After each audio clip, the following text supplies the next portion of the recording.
Welcome to Bird Seeds. Thank you guys so much for listening as always.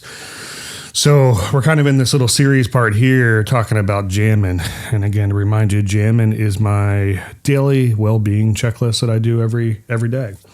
And my goal is that I hit each one of these things 5 times a week. Being realistic, every day is probably not going to happen. And there's no reason to punish ourselves for yesterday. We can do it tomorrow or do it today, whatever it is. So we focused last week on the J, which is journaling. Super effective. And I'll be totally transparent. That's all I am over on this thing. I didn't do a great job of journaling last week, which is disappointing considering I made it a focus. But I didn't. I did it a couple times. You know what I did this morning? I journaled. I said, you know what? I can't get in and record this podcast and not have done it. And I drew connections that I hadn't had before. And I started kind of glossing over it a little bit, right? Like just the quick thoughts that come to head. And I went back and said, no, there's more there. And I broke it down. And I was able to gain insight into something I really wouldn't have thought of. So super effective, committed to keep doing it.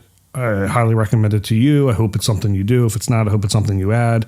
And again, there's a journaling app from Apple that's on the iPhone that I find fantastic. It pulls memories or things you like, songs you listen to, or places you went, or events, and it just asks questions. And it's just a really great way to pull it out of your mind because sometimes it can be hard. And that's going to have a pretty interesting parallel to this. So today we're going to focus on the A in Jammin. The A is Aqua, water, hydration. It's super important. It's something that I think is often overlooked in daily lives. It's something we all know that we should be doing, but I don't know that a lot of us really do it. Something I've committed to this probably for, 2 years now, committing to hydration and drinking proper amount of water. So they say you're supposed to drink about half of your body weight in water every day. In ounces, that is. My goal is I target like 100 ounces to a gallon of water a day. That's more than half my body weight in ounces, but I'd rather shoot high. And if I miss a little bit, I come down low. I also have a condition called dysautonomia. And what it forces me to sort of stay in this like flight or fight mode. And really, it's the fight. I just all fight. And there's a physiological response in your body that when you're in fight mode, that your blood vessels constrict. And it's left over from like fighting a bear or a wolf. It's if you get bit or cut, you don't bleed out because your blood vessels are constricted. It's holding the blood back. So I have this natural condition that's just a genetic disorder. And because of that, my blood vessels are always tight. My muscles too, but talking water and my blood vessels are always tight. Therefore, the blood doesn't quite flow as freely and evenly. So I am on a salt diet. I have a lot of salt. And the salt helps those blood vessels open up to allow the blood flow, which allows oxygenation to get through. Hydration helps this whole process. And at the end of the day, 60% of our body weight is water, right? We're majority water. So it's probably important that we put water back in our bodies. There's, even some reports that it's even more than that.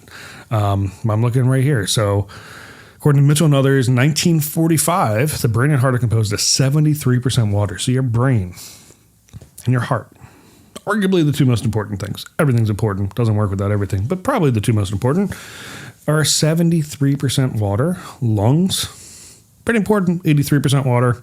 Skin is 64%, muscles and kidneys 79%, bones are 31%. So it's super important, guys. You got to be hydrated. One big realization that I've had is when you are drinking water consistently, it is easier to drink water. I'll say that again. When you are drinking water consistently, it is easier to drink water. And I'm going to make an analogy here. When it hasn't rained in a while and you get a heavy rainstorm, it's like a flash rain, it's a lot of rain, and the ground does not absorb it. It literally blocks it from entering the ground and it just stays on top and you get a lot of puddles and it doesn't absorb it. It's the same thing. When you're dehydrated, you can't absorb all the water. It is hard to drink the water. It feels like a task to drink the water because you're dehydrated and your body doesn't know how to deal with it. But when you are hydrated, it will absorb the water because it's used to having it. It was a huge epiphany that I had years ago, or probably about a year ago. And I think it's so important and it helps you understand. And okay, so when you start off on this commitment, okay, maybe you're not going to hit your 100 ounces. Maybe you get to your 50 and then you get to your 75 and you work up to it.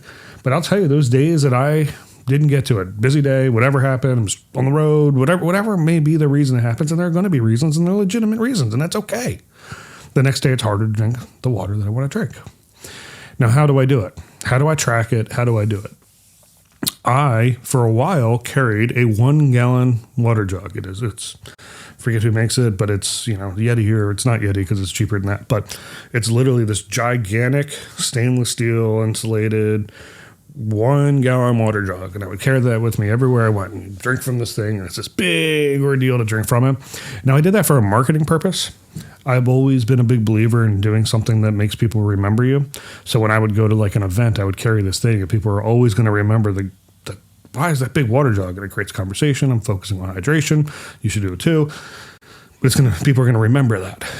What I do these days, because in the car that was a pain and frankly quite dangerous to drink the water while you're driving, I have a 56 ounce water bottle.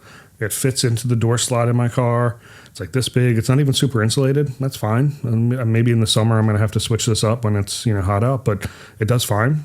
And I drink 2 of those a day.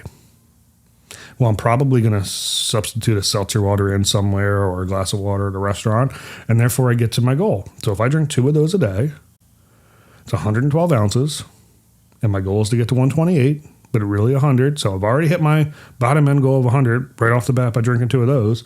And if I supplement in another glass of water at a restaurant or at a listing appointment or wherever it might be, and maybe a seltzer somewhere else in the day, boom, I've hit my goal. It's easy. I can see it happening. I know when I walk in and that water bottle's full, I got to take a big chug because I got to catch up. It helps that I put the salt in the water. It's flavored salt. I use Element, LMNT. It's a ton of potassium, a ton of sodium, and a ton of magnesium in it. Again, doctor prescribed here to help with some of my conditions. So it tastes really good. So that does make it easier.